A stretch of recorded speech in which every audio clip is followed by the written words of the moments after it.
Hey friends, welcome back to another edition of Just Disciple. I'm Kenny with Ken, what's up?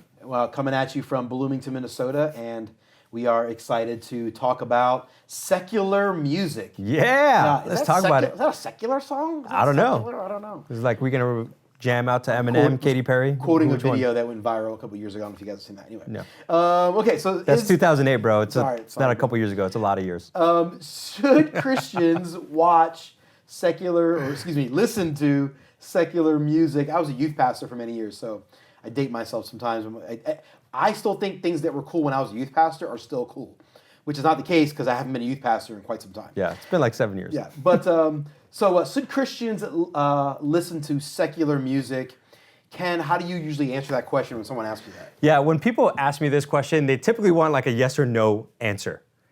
And I actually say it depends, right? It's not a yes or no answer. It's actually in that gray area. And the reason why is because there's several questions I need people to walk through before they answer, before we actually say it's a yes or no, right? Because not just in generalization is all secular music bad. Some of it actually can be good. But we have to walk through certain questions for you to determine, is this song, or actually if we separate it from just music, media in general, right? Is this good for us and should we be doing it? Yeah. How do you define secular, by the way? Or do you have a way to define that? Yeah, so secular, typically when Christianity talks about secular music, it's not worship or praise music that specifically glorifies Jesus Christ, right? So anything outside of that realm that someone who might be worldly, right, or is not a believer is making music is considered secular. So music that doesn't overtly talk about Jesus or allude to the gospel in some way. Yeah, Okay. would be secular. So that being said, there's a couple questions that we go through, right? The first question that I typically ask people is, whatever you're gonna put into you, right, whatever you're gonna listen to, does it glorify God? Yeah. Right? And the reason why you ask this question is because everything we do as Christians has to be glorifying God. Now, if you actually think about this question, it makes you, for me at least, extremely convicted because I have to ask myself, does the way I love my wife glorify God? When I watch YouTube videos, is it glorifying God? Like, it makes me rethink about how I live my life. Yeah. Right? So when it comes to music, I ask the same question, like, when I listen to this, is it glorifying God? Because ultimately, our responsibility as believers is that we glorify God. Yeah. Now there's a couple different ways to glorify God. Yeah. And I think that because I think sometimes if people may say glorifying God means then you're singing hallelujah. You're singing words that are about Jesus. Yeah. Is it possible that someone could glorify God? So two questions. Is it possible that someone could be listening to a song that does not overtly talk about Jesus? Or maybe is not written by or sung by it's written by someone who's not a Christian. Yeah. But could they still glorify God? And the opposite, is it possible that someone could be listening to a song that talks about Jesus in some way or another, or is written or sung by a Christian, but somehow is not glorifying the God? Yeah, I guess that's a great two questions, and the answer is yes, right? And because I think one of the questions I ask then is like, is there scriptural truth? Right? Is there some truth into this song? Like there are certain secular songs that I'm like, wow, that is way more biblically grounded than some worship songs that come out today. Right? Like I know that's hard to say, but there are certain songs that I'm just like, okay. Like this person, when they sang this song, knows more about the image of God in this song than in some other songs that I listen to today. That when I turn on the Christian radio, I'm like, oh my gosh, like how did this get okayed? Yeah. Right?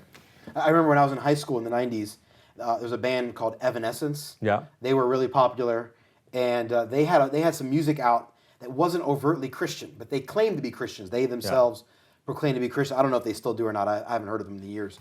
But there was like an argument in my youth group amongst the teenagers, like, is it appropriate to listen to Evanescence because, well, that's not Christian music. Yeah. And some guys were like, no. They're Christians and like they're producing Christian music. You don't have to produce music that talks about Jesus as overtly as others. It's still Christian though. And others were, and this was like this whole debate, and I was like over here listening to podcasts, not caring about music. I was like, whatever, you guys debate whatever you want, I don't care. But I remember like that debate coming up. So like, what does it mean to glorify God? I think is the question that started to kind of come up in some of those conversations. Yeah, and I think one of those things is like, are we upholding truth? right? Like, are we upholding truth? Are we allowing those things to infiltrate our lives and communicate a good biblically grounded worldview?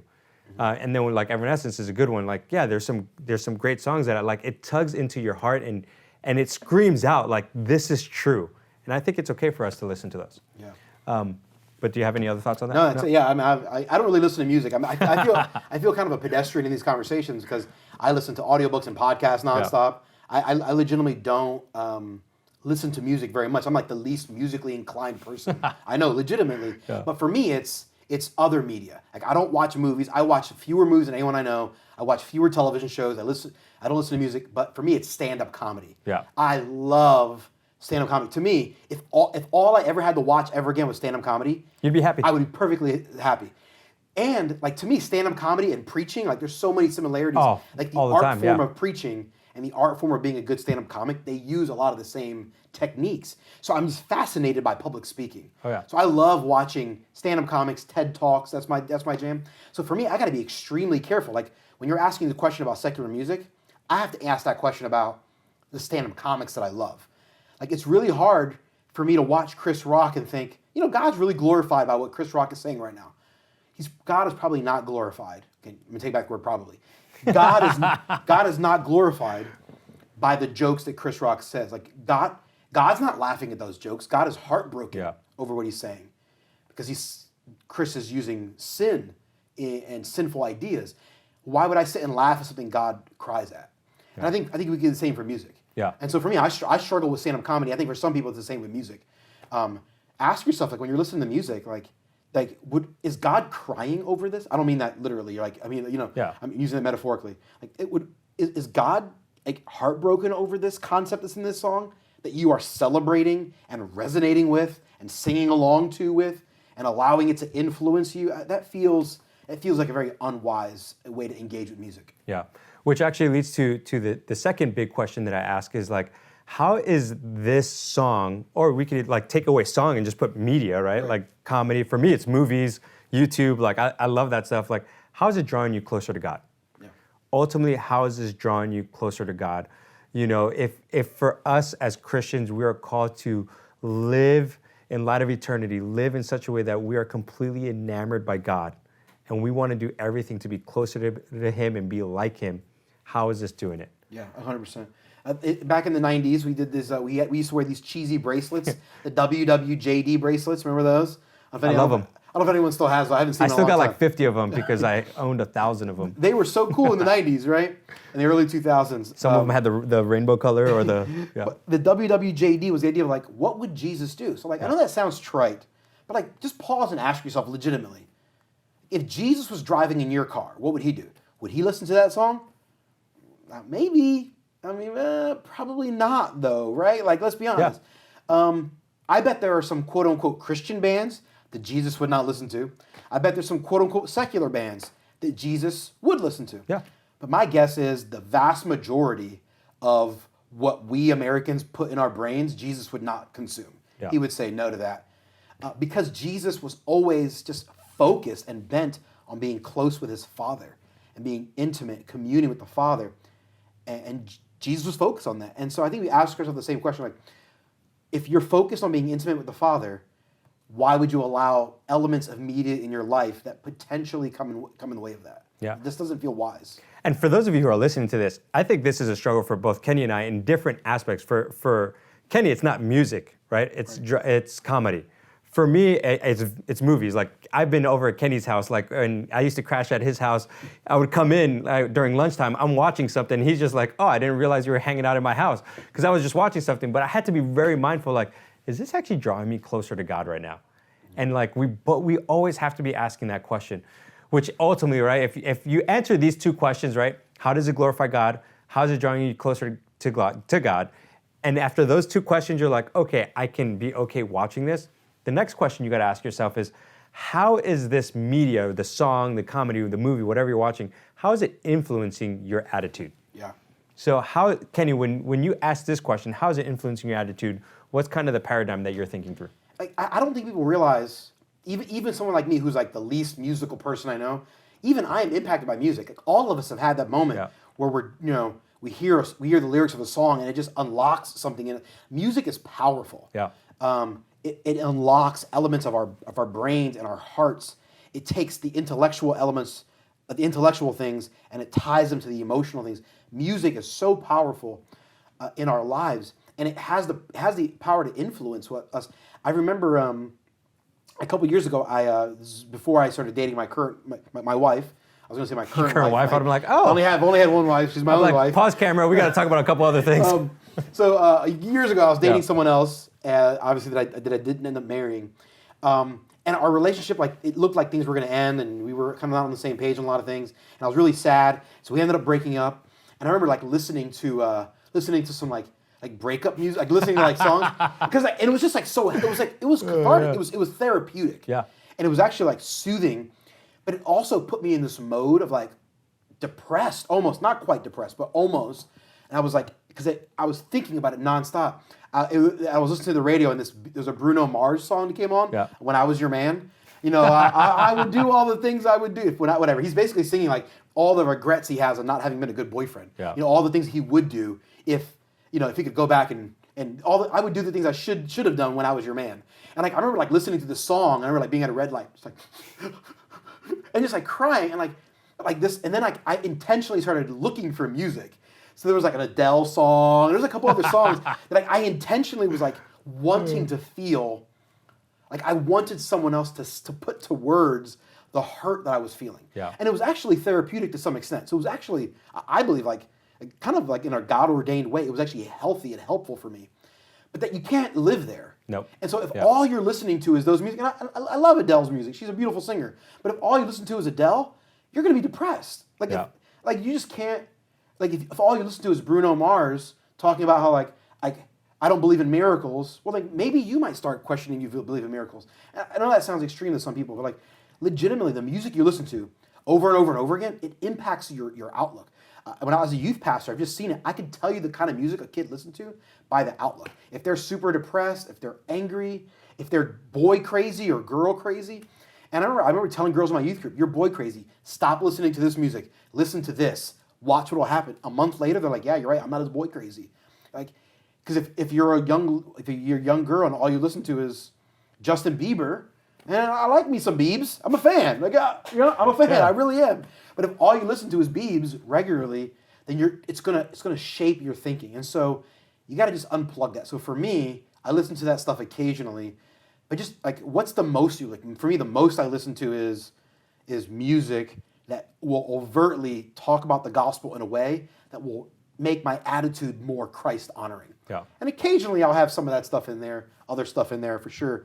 But you just got to be really careful because it really does shape your thinking. Yeah, absolutely. I mean, I grew up in New York City where when I grew up there, the hip hop culture was very prominent, right? Like old school rap, 90s, early 2000s rap music was the thing to listen to with my friends and everything. And one of the things that people always used to tell me was like, "Oh, I'm not listening to the words. I'm just listening to the beat." And I'm just like, wow, you don't realize how the brain works. You don't realize how much you listen to it. And the best proof I always had was if you just started playing the song and asked the person to start reciting the words, verbatim people start going through it. Yeah. And it's like, how is it that you were only listening to the music, but when I asked you to quote the lyrics, you were able to do it without any hesitation? Right. Like if you were to go dun dun dun dun dun, dun, I would say stop, collaborate, and listen. Sorry. Or Fresh Prince of Bel-Air, right? Sorry, I'm a 90s kid. Sorry. Yeah, we're both 90s kids, so it happens. Right, so like all of a sudden you start playing those songs, right? And how many times has that happened to you where someone just says a certain phrase and very quickly a song comes to your mind? Yeah. Right? And we don't realize how it might influence us, how it might influence our attitudes, and ultimately how it might influence your worldview. Yeah, music is extremely powerful. Yeah, and if you don't actually realize a lot of the secular music, every song has a worldview to it. Yep. Every song, every media, everything has a worldview to it. And if we don't think about it critically, what ends up happening is that it's going to influence us rather than us influencing it. Yeah. Which brings us to the last question, because you might be like, hey, I'm asking these 3 questions. How does it glorify God? How does it draw me closer? How is it influencing me? You might end up after these 3 questions being like, I'm not going to listen or watch anything, right? Well, no, there's times and places where you could actually look at these things, right? Or watch these things or listen to them. But you have to ask this last question is, what redemptive truth is there to it? Right? So if you're going to allow that stuff into your body or into your mind, right? You got to ask yourself, what are you actually allowing into it? You got to be thinking critically about it. You got to be thinking like, is there truth that resonates? Is there gospel truths in there? Is there scriptural truths that I could be like, yes, this is why I'm listening to it. This is why I've allowed this into my life. Yeah, I think it's a great point. Part of this is just kind of cultural idea. Yeah. Like, my goal is to always try to engage with culture, not withdraw from culture. I'm not going to escape from culture. I want to engage in cultural things, and I want to do it in a redemptive manner. Yeah. I want to redeem culture. I don't believe that culture is inherently bad. I believe we as Christians should bring Christ into culture and redeem it. But there are some things that are just irredeemable. Yeah. Like there are some types of music, there are some songs you go, that's not redeemable. Yeah. There's no way that you could listen to that in a way that is glorifying to God. There's no redemptive truth in that. And there's a lot of music, I think about the screamo movement. There's a lot of heavy metal. There's a lot of music that just, some of that music is just not redeemable in the hip hop scene. And as much as I love rap and hip hop, like some of that music, it's just, most of it is not redeemable. And so we have to be extremely careful. We got to think about what are the redeemable truths in that. Yeah, absolutely. And as pastors, there are times where I've listened to certain things because I know that young people are listening to it, and I'm like, I got to listen to this so that I know what's going on. And I have to be very, very, very cautious because I don't want to just all of a sudden use that as an excuse that I'm going to listen to it all the time. But man, there are times that I've actually, taught here at Bethany Global University, and I've just took like the most popular songs that are out there today. And I just said, how many of you guys like this song? How many of you really like this song? And like hands are being raised. I'm like, how many of you actually know the truth that is actually being communicated to this? Yeah. And they're like, oh yeah, for sure. I'm like, okay, let me read the lyrics to you.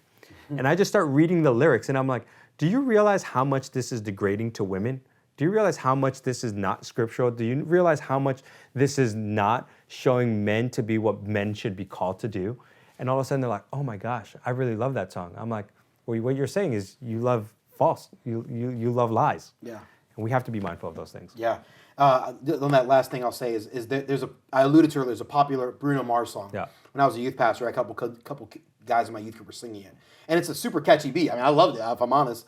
He's basically, the lyrics of the song basically he's talking about, hey, not having sex with this girl. Like, there's this girl he wants to have sex with, and not having sex with her is like being locked out of heaven. And that's the literal lyrics. I started talking to some of the guys in my youth group. They were like, yeah, man, it's got to be like being in hell. And I was like, I don't think you realize it, but in the conversation, it became obvious to me that these 15-year-old guys didn't really have a good worldview, didn't have a good understanding of actually the gravity of hell. Like, you're being very flippant about something that's very serious. Like, being locked out of heaven is way worse than missing out on having sex with some girl. Yeah. And some people are like, well, you're being too crazy, Ken. You're being too legalistic. I'm literally having a conversation with my youth group, teenagers, and helping them realize how they have been apathetic or flippant about the afterlife. And a part of it, not the whole reason, but a part of it was the type of music they were listening to, was contributing to their they were already naturally going to do this, but the music kind of helped contribute to that. The Bruno Mars song being one of many. Many, yeah. And I think it helped them to see, oh, this music actually like really impacts like me a lot. And there's some music that will help me not be flippant about eternity. And we as Christians should not be apathetic or flippant about eternity. Therefore, we need to make sure that the media that we're consuming doesn't contribute to our desire to be flippant or apathetic when it comes to eternity. Yeah, absolutely. That's a good way to end this episode of Just Disciple. Hopefully you guys have been able to get some good wisdom. So the question was, should Christians listen to secular music? It depends. There's some 4 questions or a couple other things that we threw in there that you guys should be thinking about. So hopefully this has been helpful. And if you guys have any comments or any questions, please leave them in the comment box. And until next time, we will see you soon. Hope you guys have a great day and God bless.